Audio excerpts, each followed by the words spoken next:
네, 지난 시간에는 우리 교재를 보면 자존감에 대해서 얘기를 나눴을 텐데 자존감이 낮은 사람이 있고 또 자존감이 높은 사람이 있을 거예요. 여러분은 어떻습니까? 나는 자존감이 높다. 나는 자존감이 낮다. 여러분 명확하게 아시나요? 예를 들어서 이런 거예요. 연예인 중에 이효리라는 연예인이 있는데 자존감이 아주 높으신 분이에요. 자존감이 왜 높냐면요, 어떻게 보면 이게 잘 구별을 해야 되는데, 어떻게 보면 그 연예인은 자기 마음대로 하면서 사는 것 같아요. 자기 멋대로 하면서 사는 것 같아요. 근데 절대 그렇지가 않고요, 자기를 정말 소중하게 생각하고 나에게 뭐가 필요한지 알고 또 나의 인생의 삶에 대해서 지금 있는 나의 모습을 인정하는 거, 그게 바로 자존감이 높다라는 거거든요. 우리 항상 이런 얘기 합니다. 어른들이, 특히 부모가 자식한테도 이런 얘기 해요. 훌륭한 사람 되어라. 예를 들어서 이효리가 이런 얘기를 했었어요. 어떤 꼬마 애가 있었는데, 이경규란 잘 아시죠? 그분이 그 꼬마한테 뭐 얘기를 하다가 너 꼭 훌륭한 사람이 되라 이렇게 얘기했어요. 근데 이효리가 뭐라고 그랬냐면 그 옆에서 이렇게 보고 있다가 훌륭한 사람 안 돼도 되니까 너가 좋아하는 일을 해라 이렇게 얘기했거든요. 이거는 엄청난 차이인 거예요. 우리는 사람들한테 훌륭한 사람이 돼야 된다라고 많이 어렸을 때 듣고 자랐어요. 그렇죠? 그런데 사실은 우리가 훌륭한 사람이 되는 게 인생의 목적이 아닌 거예요. 우리가 정말로 내가 좋아하는 일, 내가 이걸로 했을 때 즐거움을 얻을 수 있는 일을 하는 것이 중요한 거죠. 자존감이라는 게 그런 겁니다. 자존감이라는 것은 지금 있는 나의 모습 그대로를 인정하는 거예요. 그렇기 때문에 남이 뭐라든 상관없이 내 맘대로 사는 게 아니라 남이 뭐라고 하더라도 나의 있는 그대로를 받아들이고 있는 그대로를 잘 알기 때문에 나에게 필요한 것을 하면서 살아가는 거죠. 저는 자존감이 낮다고 생각을 했어요. 저도 자존감이 뭔지 잘 몰라서. 예를 들면 제가 이제 신학교를 갔는데 이런 일이 있었습니다. 제가 영어를 못하는데 영어 학과를 나왔죠. 그러다 보니까 못하는 게 너무 많은 거예요. 다 너무 우수한 사람들만 주위에 잔뜩 있어요. 영어도 당연히 잘하죠. 보니까 뭐 박사도 있고요. 이게 위축되기 시작하는 거죠. 그래서 나는 못해, 영어도 못해, 근데 이것도 못해, 저것도 못해, 뭐 이렇게 돼가기 시작하는 거예요. 근데 어느 날 제가 상담 쪽에 관심이 많아서 상담 수업은 다 들었는데 그 결혼 상담 수업 중에서 내가 자존감이 낮다고 생각하는 사람 손 들으세요. 그런데 제가 번쩍 들었어요. 저하고 몇 명 더 있었던 것 같은데 제가 번쩍 들었어요. 그래서 뭐 그냥 그걸로 끝났어요. 뭐 그걸로 어쩌고 저쩌고 그런 거 아니에요. 그런데 저랑 그 동기가 있는데 그 전사님이 저한테 오더니 저희 나이가 많아서 저한테 이렇게 편하게 얘기하던 관계였는데 저한테 이런 얘기하는 거예요. 네가 무슨 자존감이 낮냐 그러는 거예요. 그래서 난 자존감 낮은데 그랬어요. 그랬더니 자존감 낮은 사람이 나 자존감 낮다고 얘기하는 사람이 없어. 너처럼 영어 못한다고 나 영어 못해 이렇게 솔직하게 얘기하는 사람이 없어. 넌 자존감이 낮은 게 아니야. 이렇게 얘기했었어요. 내가 잘못 이해하고 있었구나. 내가 못한다는 게 자존감이 낮은 게 아니에요. 내가 못하고 내가 부족하다고 자존감이 낮은 게 아니에요. 그걸 인정하면서 솔직하고 내가 못하는 부분에 있어서 당당했을 때 자존감이 높은 사람이거든요. 우리는 자존감이 높은 사람이 돼야 돼요. 왜냐면 못할 수도 있는 거예요. 못할 수도 있는 거예요. 근데 못한다고 해서 그게 죄가 되면 안 되거든요. 근데 우리 사회가 어떠냐면 못하면 그게 잘못된 것처럼 인식이 되는 거예요. 요즘에 너무 그런 게 많죠. 그래서 이게 참 중요한 거예요. 자존감이 낮아지는 이유 첫 번째는요, 잘못된 사랑으로 인해서 그래요. 가정에서 이렇게 미움받을 수가 있잖아요. 누구랑 비교당할 때 너는 왜 못하니? 이런 얘기 참 많이 들을 것 같아요. 우리 부모님들이시니까 부모님들 중에도 야 누구누구는 뭐 1등 했다더라? 그런 얘기 하시잖아요. 그런 얘기 안 하세요? 우리 자녀들 다 1등해서 괜찮으세요? 예를 들면 그런 것도 있고요. 또 우리 세대 중에는 이런 얘기도 있어요. 어떤 거냐면 내가 옛날에 너 괜히 낳았어. 뭐 이런 얘기도 많이 들으신 분 혹시 있을 수도 있어요. 너 버리려고 했다. 뭐 여러 가지. 그런데 그게 사실은 사랑인데 잘못된 사랑을 전하는 거죠. 그 뒤에 수식어가 빠져 있는 거예요. 그 단어가 빠져 있는 거예요. 예를 들어서 널 버리려고 했는데 사랑해서 못 버렸어. 이런 얘기가 빠져 있는 거예요, 사실은. 근데 널 버리려고 그랬다. 뭐 이런 얘기. 이 부분에 대해서 조금 뒤에서 다시 할게요. 그리고 아까 얘기했던 잘못된 사회 현상이죠. 한국인 경우에는 훌륭한 사람이 되어야 되는 거예요. 그러니까 훌륭하지 못한 사람은 어때요? 공격받는 세상이 돼버린 거죠. 그러면서 잘못하는 아이한테 너 커서 뭐 될래? 그렇죠? 잘못한 게 못하는 게 죄가 아니거든요. 근데 그런 사회 현상이나 가정에서 잘못받는 사랑으로 인해서 우리가 자존감이 낮아지는 거죠. 자존감이 낮아지는 거예요. 그래서 그런 잘못된 사랑, 부정적인 말 이런 걸로 자존감이 낮아지는 거예요. 그런데 또 재밌는 건요. 전부 다 그렇진 않은데 대부분 보면 자존감이 낮으신 분들은 자존심이 세요.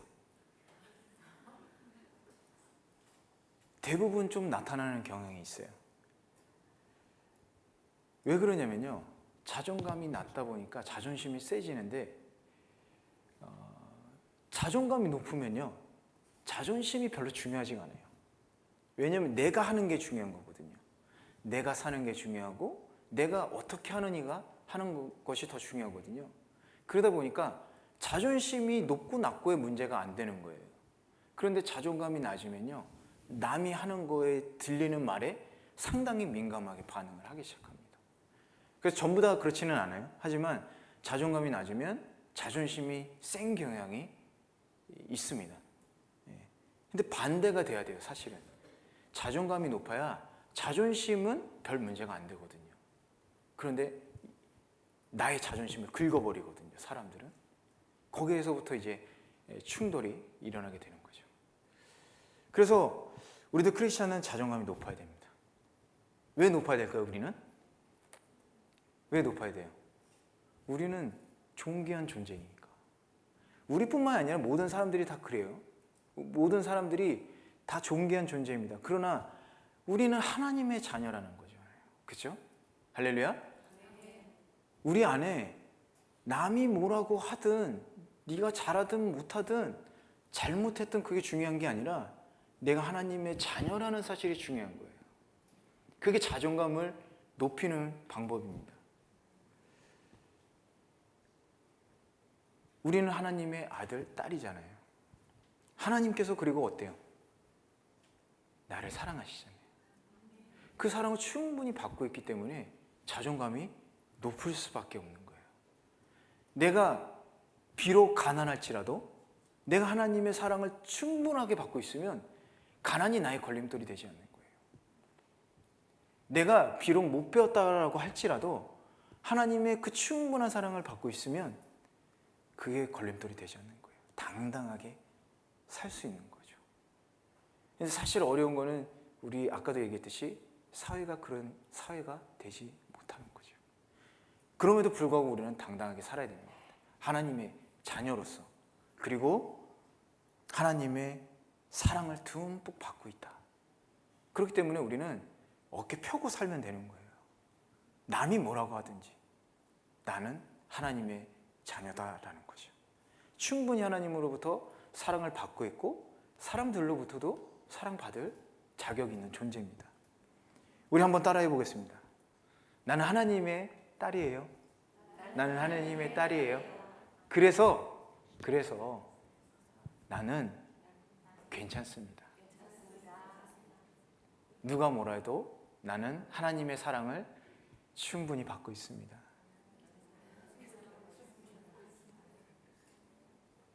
이게 바로 자존감이에요. 자존감.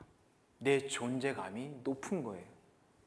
왜냐하면 나는 하나님의 자녀이기 때문에.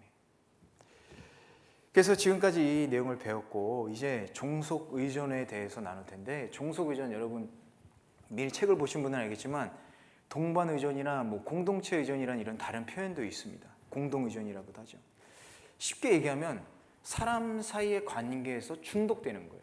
사람을 아주 너무 심하게 의지해서 집착하거나 그 사람에 대해서 몰입하거나 그렇게 되는 거예요. 근데 뭐 중독이라는 것이 사람뿐만이 아니죠. 일 중독도 있고 뭐 알코올 중독, 담배에도 중독되고, 오늘 주제처럼 사람한테도 중독되고요. 사랑에도 중독되고요. 뭐 게임에도 중독되고요. 우리가 많은 것에 중독이 될 수 있어요. 그런데 중독이 되면 문제가 뭐냐면요, 그 중독 대상이 없어지면 살 수가 없게 된다는 거예요. 내가 만약에 술을 좋아해요. 술을 못 마셔. 그러니까 그런 얘기 많이 하잖아요. 아, 난 술 없으면 못 살겠어. 하루라도 못 살겠어. 그런 이유를 하는 게 농담처럼 얘기하지만 그 중독돼서 그런 거거든요. 중독 대상이 없어지면 우리가 살 수 없게 된다는 거예요. 일에 중독되면 일이 없으면 막 불안하죠. 안절부절 못하고 막 이래요. 술이 없으면 못 살고 사람이 없으면 살아갈 수가 없고 그렇게 되는 겁니다. 결혼관계에서는 배우자로 나타나는데 배우자가 자신의 삶 전체가 되어버리는 거예요. 이 뭐 남편이 남편, 아내면 아내, 없으면 내 존재가 없어지는 거예요. 이 사람으로 인해서 내 존재가 있는데 존재가 아예 없어지는 거죠. 결혼 전에 연애를 해도 마찬가지예요. 남자친구, 여자친구.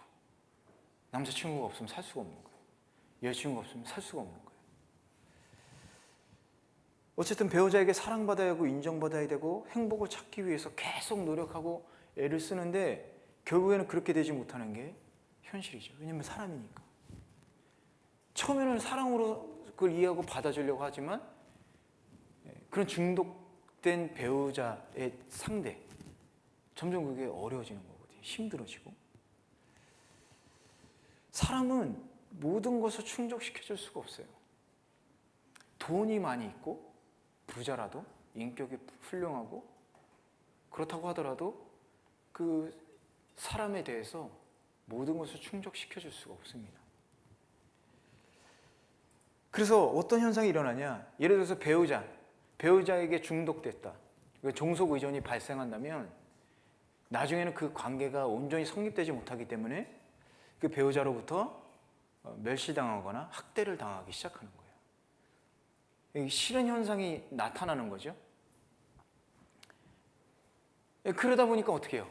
그 사람한테는 매달려야 되니까 매달리기 시작하는 거죠. 내가 그렇게 할게요, 그렇게 할게요. 그러면서 이제는 거꾸로 처음에는 사랑으로 시작했던 게 이제는 노예처럼 돼버리는 거예요.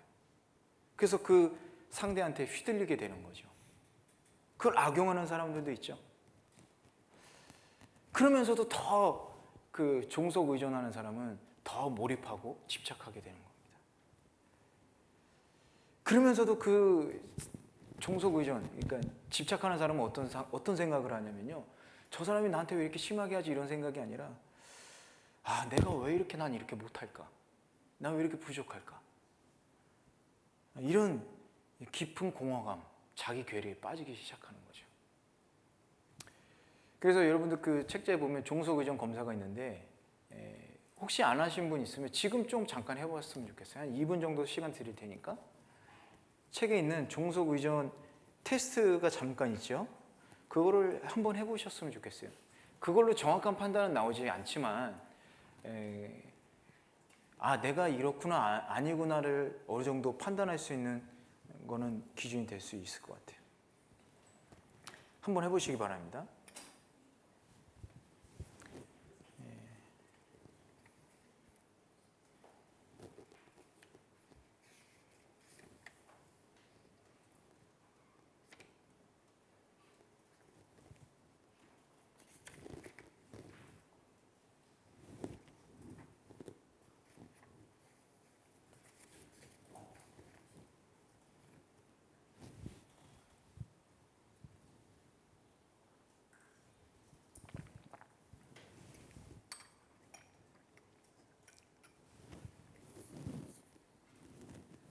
그래서 하시면서 들으세요. 하시면서 들으세요. 그래서 오늘 내용은 상당히 이게 깊은 내용이에요. 그래서 제가 이걸 준비하면서도 얼마까지 이걸 들어가야 되나 이렇게 고민도 많이 했지만 많이 깊게는 안 들어가겠습니다. 깊게 들어가면 이게 끝도 없고 그래서 많이 깊게 들어가지는 않지만 이런 거구나 하면서 자신을 한번 돌아보는 시간이 되면 좋을 것 같다는 생각을 해봤어요. 처음에 말씀드린 대로 우리 가정 안에 잘못된 사랑이 있을 수 있다라고 얘기했습니다. 그렇죠? 예전에 우리 어머니 세대들은 더 사회에서 인정받지 못하는 세대였었죠. 그래서 저희 부모님을 보더라도 여자가 공부하면 뭐해? 이런 얘기 많이 들으셨던 세대시고 뭐 남편 잘 만나서 시집이나 잘 가면 되지 이런 얘기 들으셨던 세대예요. 그런 잘못된 생각 가치관이 가정 안에서 먼저 시작됐기 때문에 그게 또 사회에서도 나가게 되겠죠. 이게 사실은 되게 심각한 거예요. 우리가 예를 들어서 결혼을 했죠. 결혼을 했습니다. 여기서 나라고 할 수 있겠죠. 근데 이 위에는 또 우리 부모님이지만 할머니, 할아버님이 또 계실 거 아니에요. 근데 거기서 사랑을 제대로 받지 못하니까 그 잘못된 사랑이 또 나에게도 전해오거든요. 근데 또 누가 이제 내가 결혼을 해서 또 우리에게도 이렇게 자녀가 생기는데 이게 계속 흘러나가게 되는 거예요.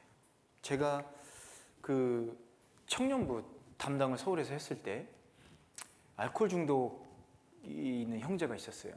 그런데 그 형제를 이게 안에서 이렇게 공동체 안에서 이렇게 조금 문제를 일으키니까 제가 개별적으로 케어를 조금 했었는데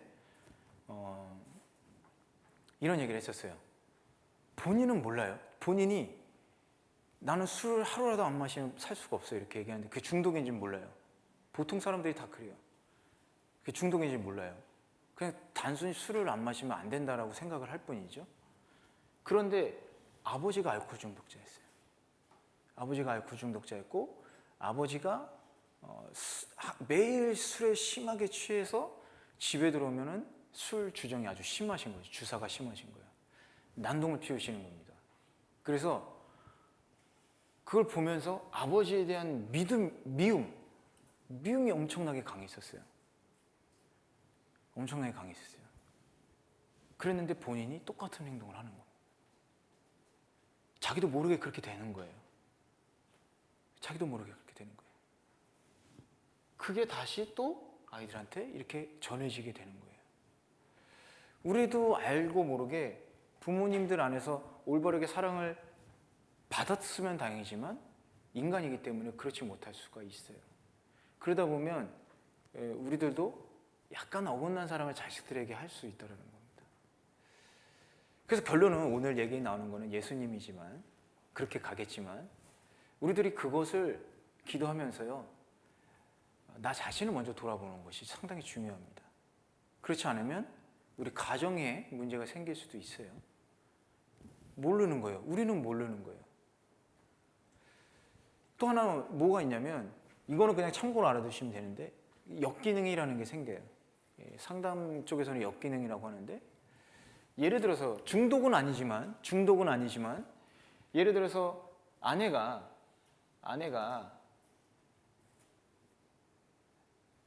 남편한테 의지를 하고 싶은데 남편이 제일 많이 일반적으로 나타나는 현상이죠.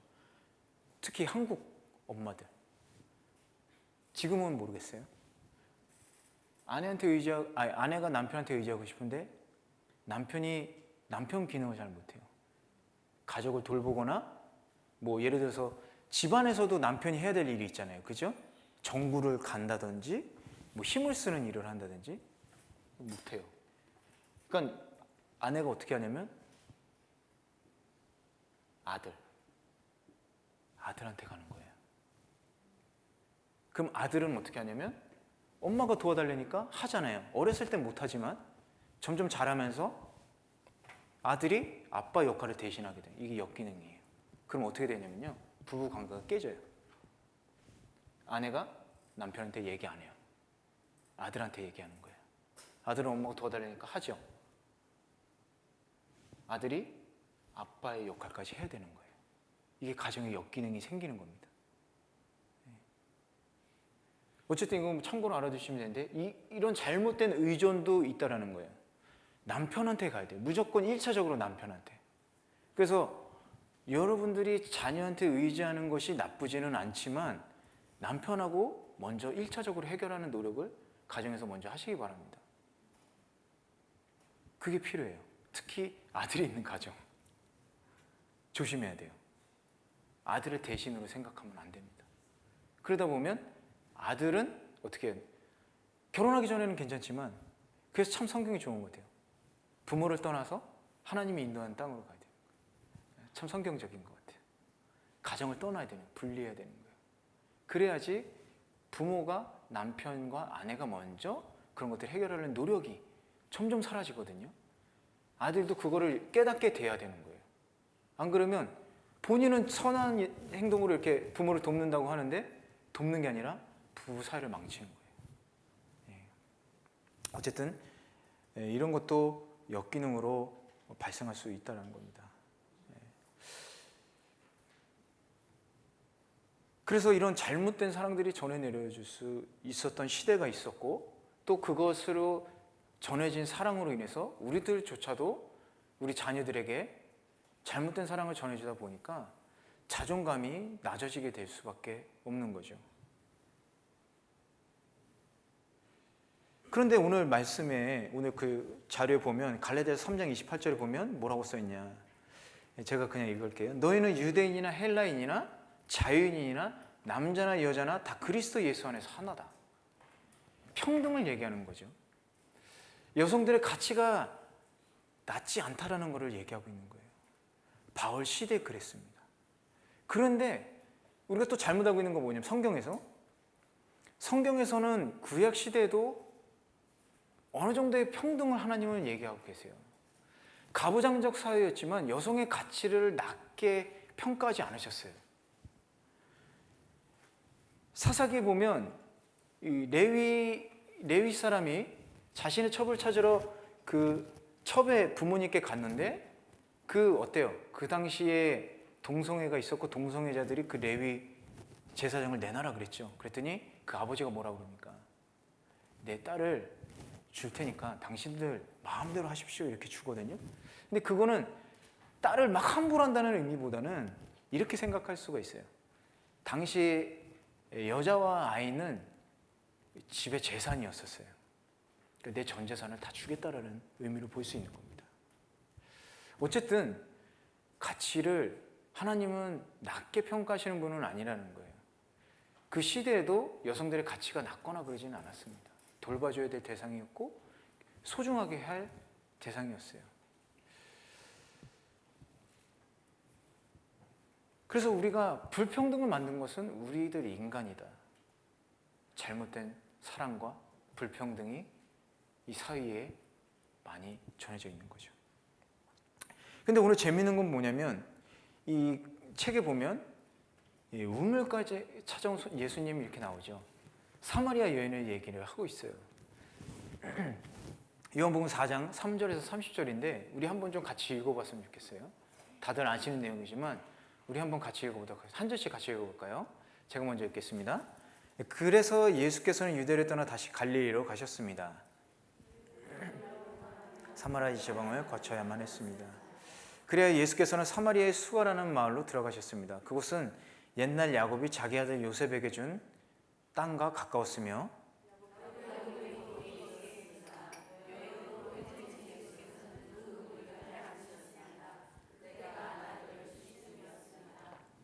한 사마리아 여인이 물을 길러 나왔습니다. 예수께서 여인에게 말을 거셨습니다. 내게 물 좀 떠 주겠느냐? 사마리아 여인이 예수께 말했습니다. 당신은 유대 사람이고 저는 사마리아 여자인데 어떻게 제게 물을 달라고 하십니까? 당시 유대 사람들은 사마리아 사람과는 상대도 하지 않았기 때문입니다.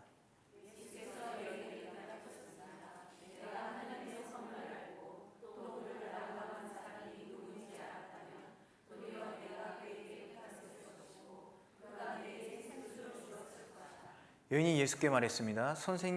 선생님께는 두레박도 없고 이물은 깊은데 선생님께서는 어디에서 생수를 구한단 말입니까?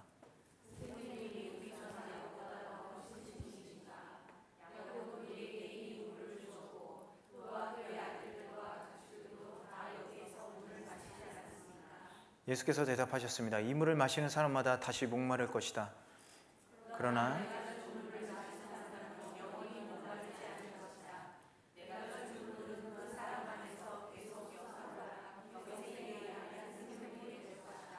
여인이 예수께 말했습니다. 선생님, 제게 그 물을 주십시오. 제가 목마르지도 않고 다시는 물길로 여기까지 나오지 않게 해주십시오.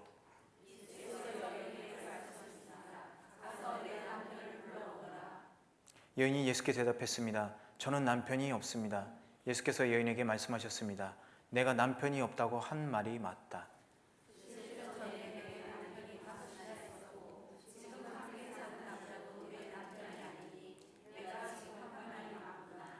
여인이 예수께 말했습니다. 선생님, 제가 보니 당신은 예언자십니다. 이 조상들은 당신의 이대 사람들은 예수께서 여인에게 말씀하셨습니다. 여인아, 나를 믿어라. 이제 이 산도 아니고 예루살렘도 아닌 곳에서 아버지께 예배드릴 때가 올 것이다.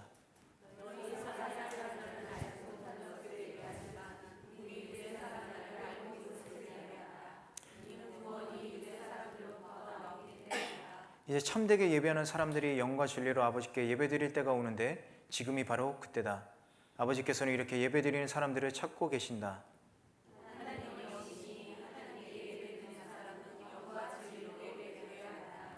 여인이 예수께 말했습니다. 저도 그리스도라고 하는 메시아가 오실 것을 압니다. 메시아가 오시면 우리에게 모든 것을 알려주실 것입니다.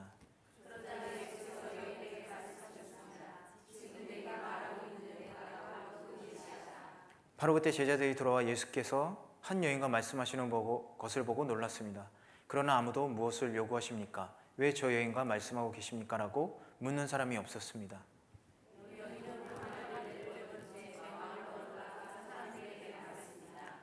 와서 내 과거를 모두 말해준 사람을 보십시오. 이분이 그리스도가 아니겠습니까? 사람들이 마을에서 나와 예수께로 나왔습니다.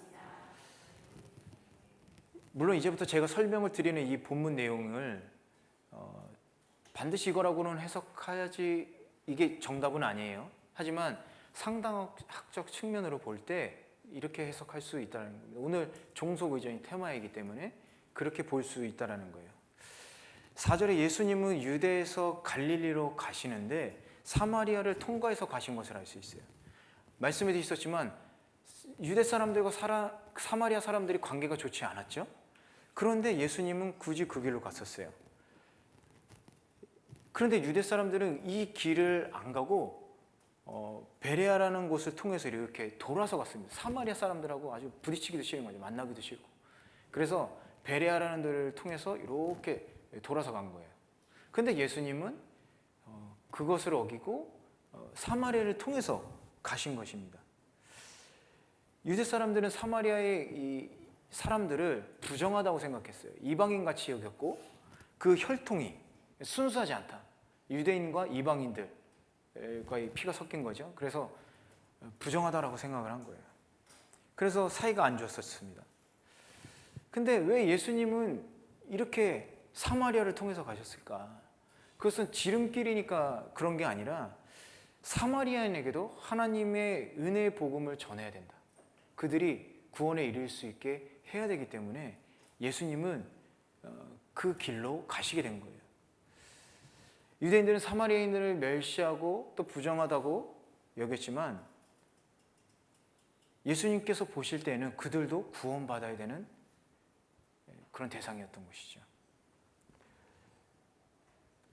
그들 역시 하나님께서 찾으시는 잃어버린 어린 양이었던 겁니다. 그리고 예수님은 그들을 찾으러 그곳에 가신 것이고요. 그래서 예수님이 사마리아를 외면하실 이유가 전혀 없었던 거예요.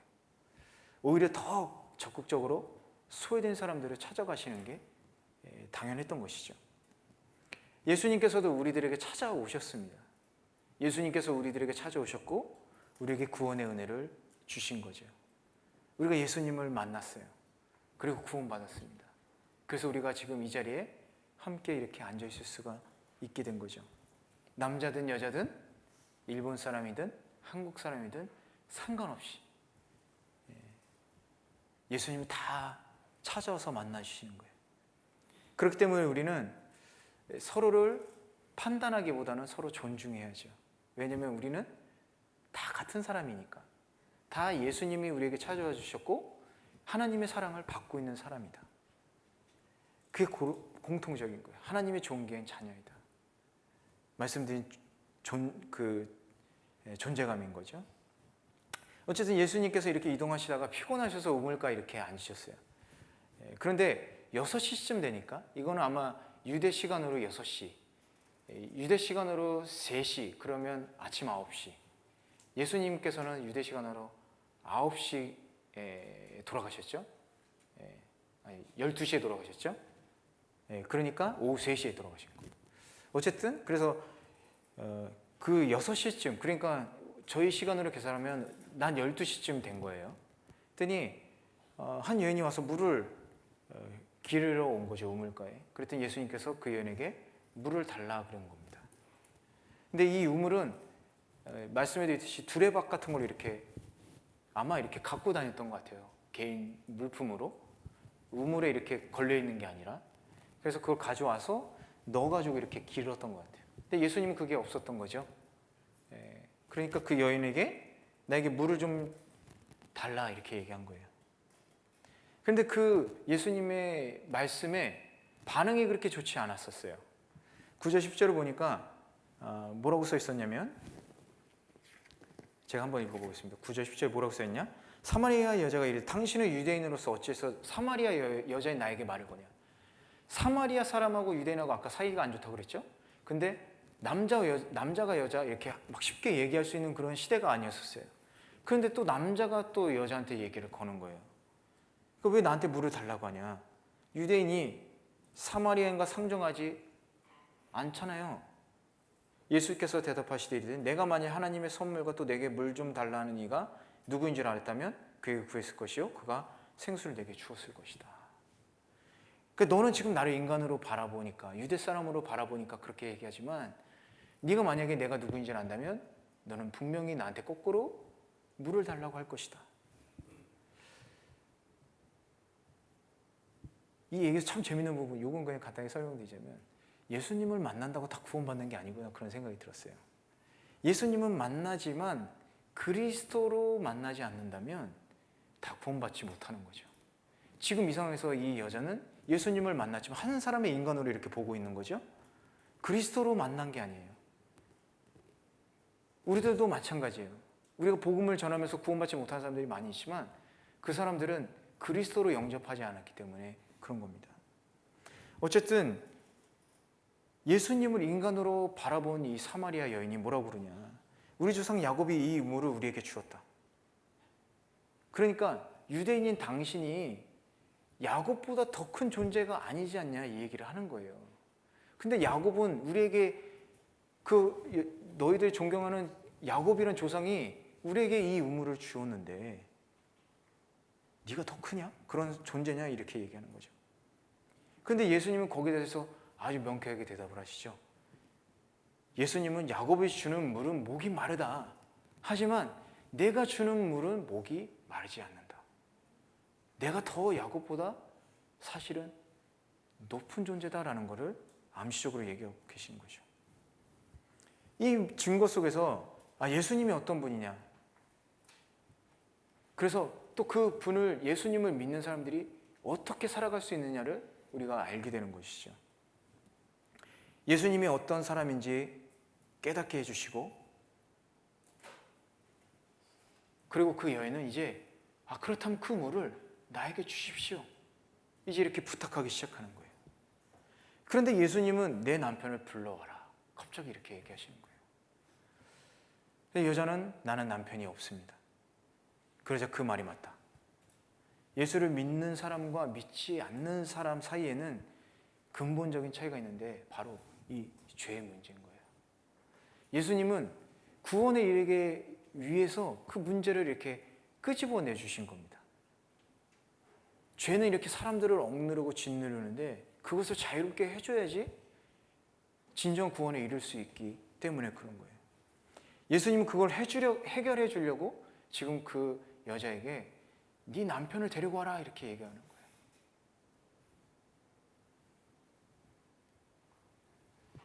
한번 생각해 보시죠. 여자가 왜 남편이 없냐? 사실이에요. 여자에게는 남편이 없었어요. 그런데 이 12시라는 시간은요, 사람들이 잘 이렇게 활발하게 돌아다니는 시간은 아닙니다. 사람들의 시선을 피해서 우물은 물을 마셔야 되기 때문에 사람들이 물을 길러 자주 오잖아요. 하지만 사람들이 발길이 없는 이 시간에 굳이 와야 되는 이유가 있었던 거죠.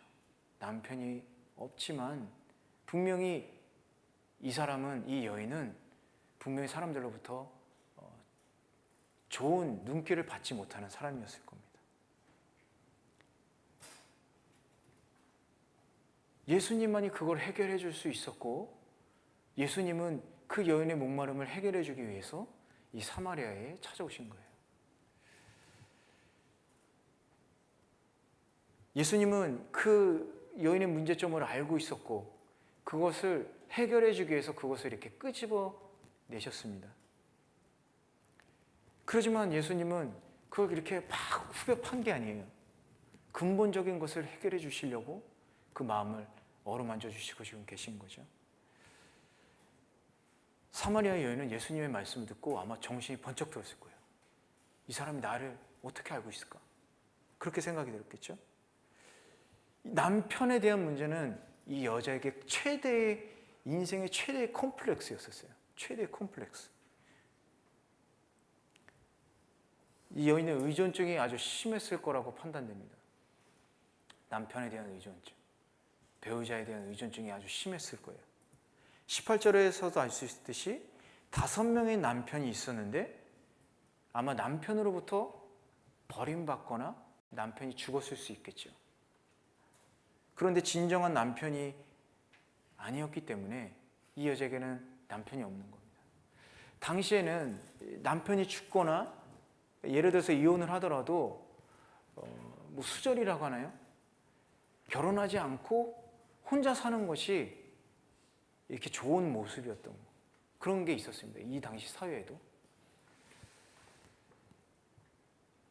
그런데 이 사마리아의 여인은 사람이 혼자 살면 좋지 않다. 그래서 이렇게 결혼하는 게 아니라 의존을 했던 거죠. 집착했었고. 그러다 보니까 어때요? 말씀드린 대로 처음에는 사랑으로 덮어졌던 것들이 그것이 나중에는 멸시나 학대로 이어질 수 있었고 결국엔 다시 버림을 받았을 가능성이 상당히 높습니다.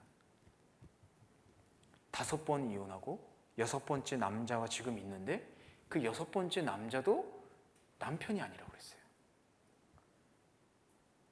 계속 악순환을 지금 반복하고 있는 겁니다. 왜냐하면 그 배우자라는 의존을 지금 심하게 하고 있기 때문에 그런 거예요. 그래서 진짜 남편이 아니기 때문에 이 여자도 남편이 없다 이렇게 얘기하고 있는 거예요. 실제로도요, 사회에서 결혼하기 전에 남자와 여자가 결혼하는데 결혼해서 잘 사는 커플, 어떤 커플인지 아세요? 그냥 혼자서도 잘 사는 사람이 결혼해서도 잘 살아요.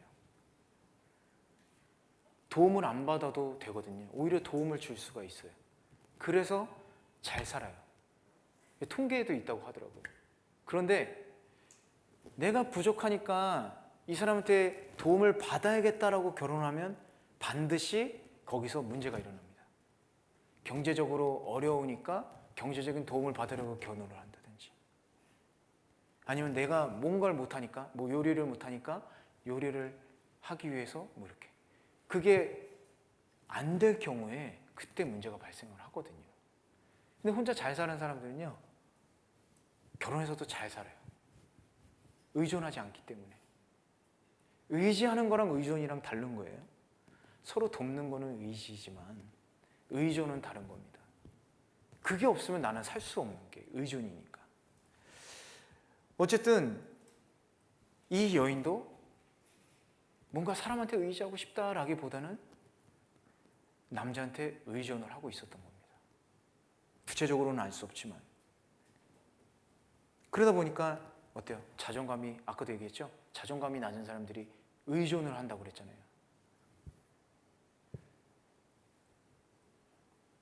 그래서 사람이 없는 한적한 때에 이 여인은 물을 길러 이 우물가로 나오게 됩니다. 그리고 많은 그런 상처가 이 여인의 마음속에 있었던 거죠. 한번 여러분 생각해 보세요. 사회에서 이 여인이 받았을 비판, 당시에 멸시받고 천대받았던 세리나 죄인들처럼 그런 똑같은 대접을 받았을 거예요. 누구도 이 사마리아 여인하고 가까이 하려고 안 했을 거예요. 그 여인이 뭐라고 얘기한다고 해도 귀 기울이지 않았을 거예요. 혹시라도 이렇게 길가에서 만난다고 하더라도 외면하거나 아주 멸시했을 거예요.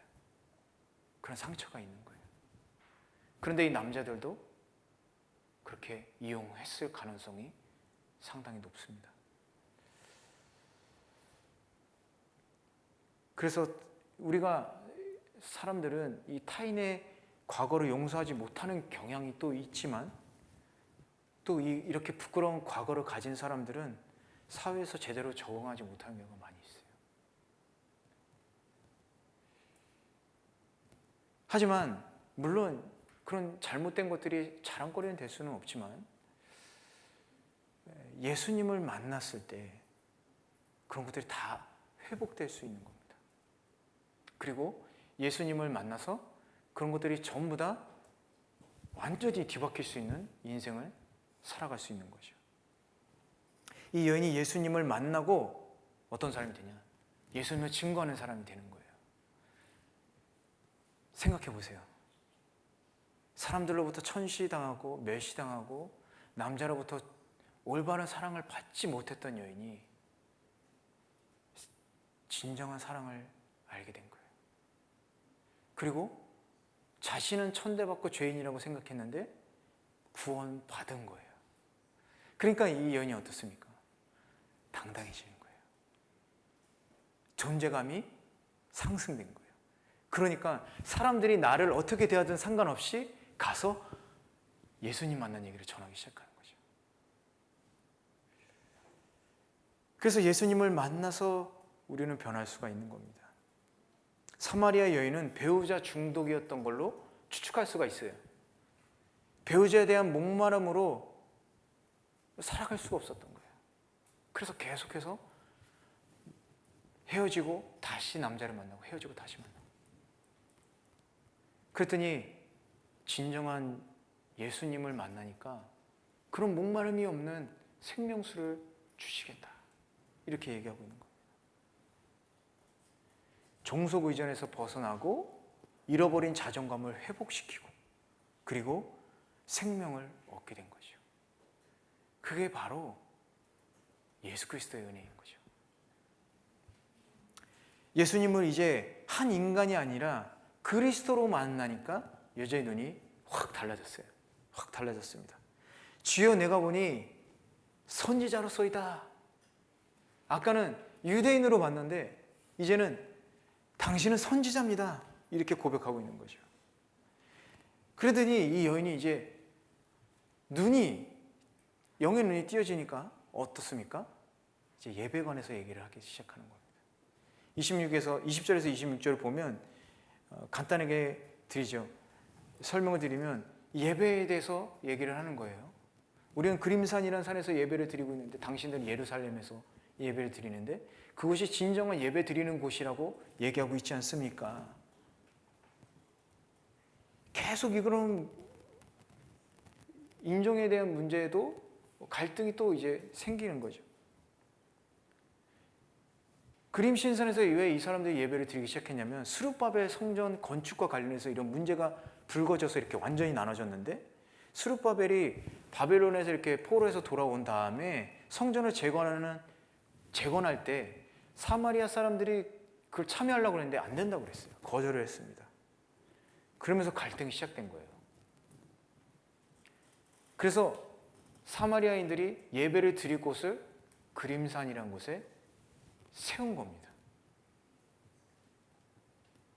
그래서 약 200년간 그림 심산에서 성전이 있었고 예루살렘에도 성전이 있었고 이게 같이 존속하다가 하스모니아 왕조의 그 힐가누스라는 사람에 대해서 완전히 다 파괴되어 버리는 거예요.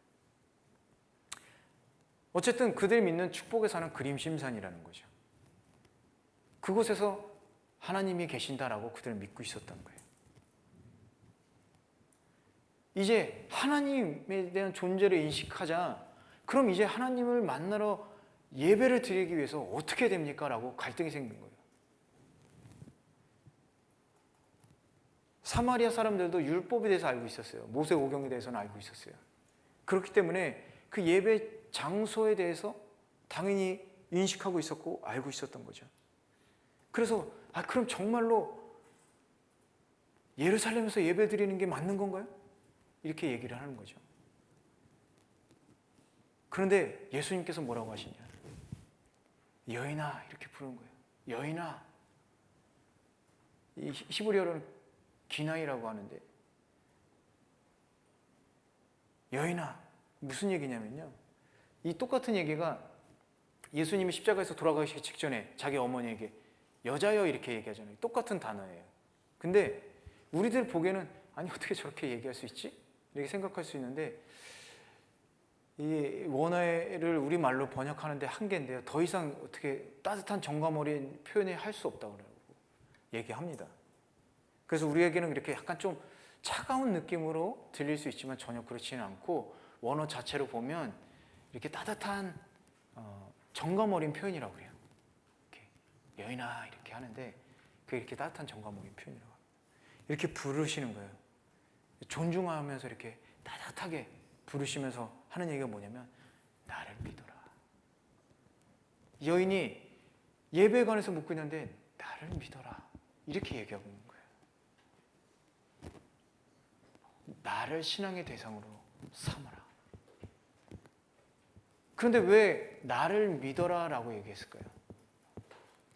여인이 믿고 의지하고 의존하는 대상이 남편이 아니라 바로 나여야 된다라는 걸 알려주는 거죠. 그래서 예수님이 신령과 진정으로 예배드릴 때가 올 것이다. 지금 드리고 있는 형식적인 예배하고 완전히 다른 예배를 예수님은 말씀하셨어요. 당시의 예배는 장소적인 거였죠. 예루살렘, 그림 심산, 여기가 맞고 저기가 맞고, 그리고 또 이렇게 제물을 드리고, 그래서 그런 장소에서 벗어나는 예배는 상상할 수가 없었어요. 하지만 예수님께서 얘기하는 것은 그런 게 아니었죠. 정말로 필요한 건 뭐냐? 바로 십자가에서 죽으시는 예수님의 제물, 그걸로 드려지는 산 제사가 필요했던 거예요. 그렇기 때문에 나를 믿어라 이렇게 말하고 계신 거예요. 진짜로 필요한 거, 진정한 회복, 그건 바로 예수님이었던 거죠. 그래서 예수님께서, 하나님께서 나의 죄를 씻기기 위해서 한 새로운 제사를 준비하셨구나, 이것만이 참되고 이로운 유일한 제사구나 하는 믿음으로 드리는 예배가 신령과 진정으로 드리는 예배인 거죠. 마음의 중심으로 드리는 예배, 이게 바로 신령과 진정으로 드리는 예배인 것입니다. 예수님을 마음으로 믿고 모시는 예배, 그 중심을 드리는 예배가 바로 진짜 예배라는 거죠. 이제 우리의 예배를 드리는 장소가 우리의 마음이 되는 거예요. 그러려면 어떻게 돼요? 우리가 의지하고 의존하고 우리가 중요시하게 여기는 것이 바로 그것이 되어야 된다는 겁니다. 예수님 그걸 말하고 있는 거예요. 우리 한번 여기서 좀 생각해 볼 필요가 있을 것 같아요. 어떻습니까? 우리 예수님을 믿고 구원받고 우리가 정말 신령과 진정으로 예배를 드리고 있는가? 어느 순간 우리 예배가 감동이 없지 않습니까? 하나님 만나려고 막 이렇게 서둘러서 막 나갔던 그때의 시절, 이제는 천천히 이제 찬양 시작했으니까 기도하길 때 딱 들어가면 되겠네. 우리 마음의 뜨거움, 예수님에 대한 사랑. 어느 순간에 예수님에 대한 사랑을 우리가 빼앗겨 버리는 거죠. 다른 것들에게.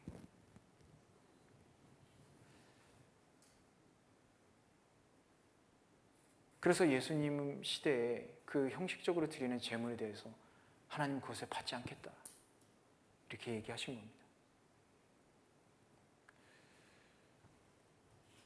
제가 청년들한테 이제 상담을 하면서 이제 보면요. 그런 얘기를 이제 설교 내용에 맞춰서 그렇게 설교를 할 때가 있어요. 여러분들이 지금 가장 소중한 것이 귀하다고 생각하는 것이 없다면 여러분 살 수 있습니까? 여러분 살 수 있으세요? 만약에 나에게 가장 소중한 게 돈이라면 돈 없으면 여러분 살 수 있으세요? 만약에 일이라면 일이 없으면 여러분 살 수 있으세요? 그런데 그게 예수님으로 바뀐다고 한번 생각해 보세요. 나에게 가장 소중한 게 예수님이라면 돈 없어도 난 살 수 있어요. 직장이 없어도 난 살 수 있습니다. 자녀가 좋은 학교 공부를 못해도 나 살 수 있어요. 우리 자녀가 공부보다도 예수님을 안다면 우리 자녀도 살 수 있어요. 이게 바로 진정한 자존감인 거죠. 그리고 예수님께서 직접 그 근본적인 해결책을 우리에게 말씀해 주시고 계신 거예요. 내가 아니면 충족시켜 줄 수 없다. 그것을 알려주고 있는 거죠. 이제 남편이 아니라 예수님을 영접한 이 여인 마음속에 이제 예수님이 가득 차서 예수님을 사랑하게 됐어요. 이 여인이 어떻습니까?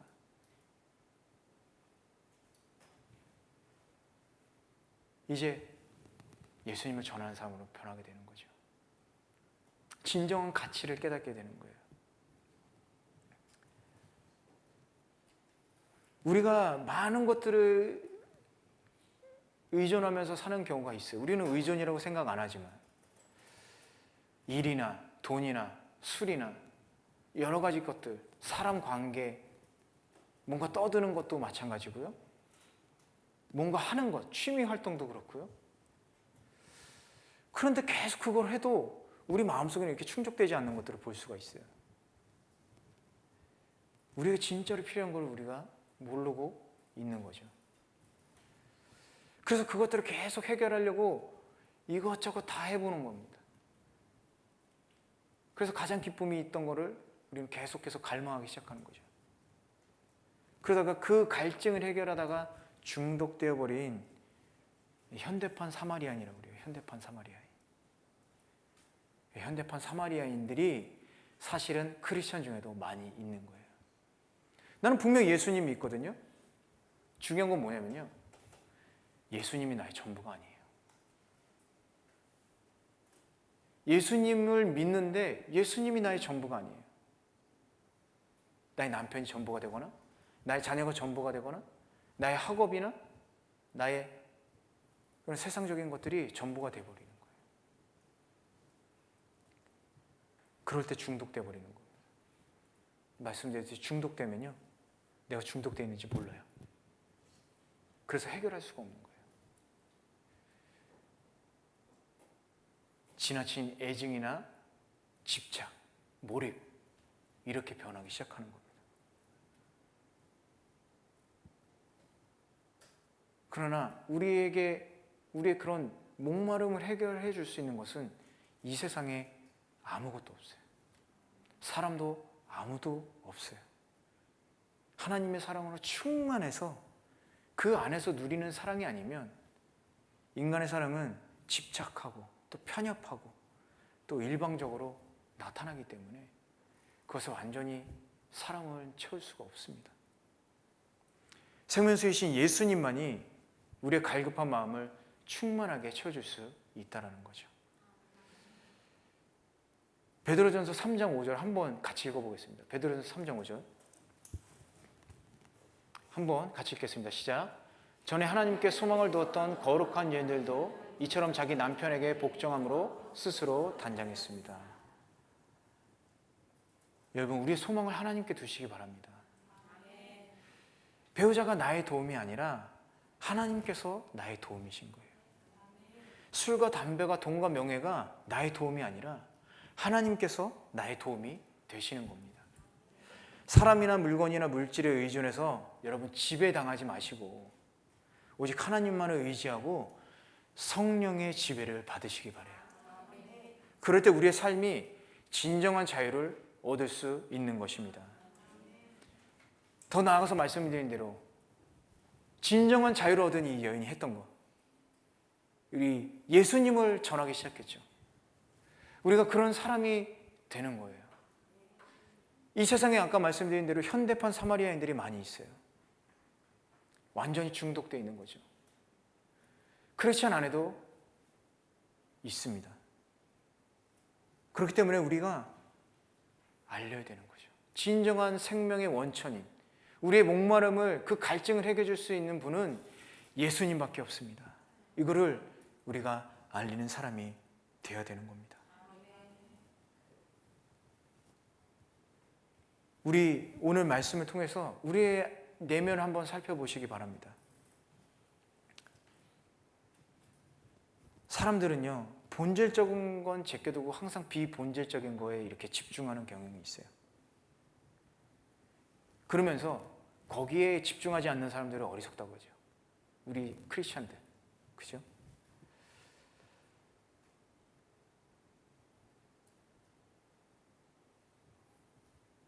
우리 크리스천들 안에서도 예수님이 길이고 진리요 생명입니다, 이렇게 얘기하지만 모든 것을 해결해 주시고 문제 해답이 되는 분은 예수님이라고 고백하면서 사는 사람은 적어요. 또한 그런 사실을 사마리아 여인들에게 알려주는 사람이 적습니다. 우리의 사명은 언제나 우리 자신이 예수님을 통해서 우리가 살아야 되고, 또 예수님을 모르는 사람들에게 정말 그 진리이고 희망이신 모든 문제 해결이 되시는 예수님을 전해서 그들의 갈급함을 해결해 줘야 되는 것이죠. 그럴 때 우리의 삶이 새로운 삶을 살 수 있는 거예요. 지금까지는 그런 것들에 지배당하고 억눌려서 멸시당하고 천대받으면서 살았던 그런 내가 아니라 이제는 새로운 삶을 살게 되는 겁니다. 예수님을 통해서 충만한 사랑으로, 그 생명력으로 살게 되는 거예요.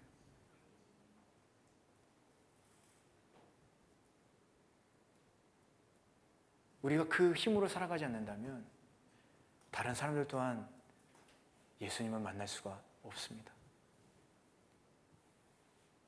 우리 이 시대에 사마리아인들을 위해서 우리가 정말로 예수님의 사랑을 전하는 귀한 주님의 일꾼이 되기를 주님의 이름으로 축원합니다.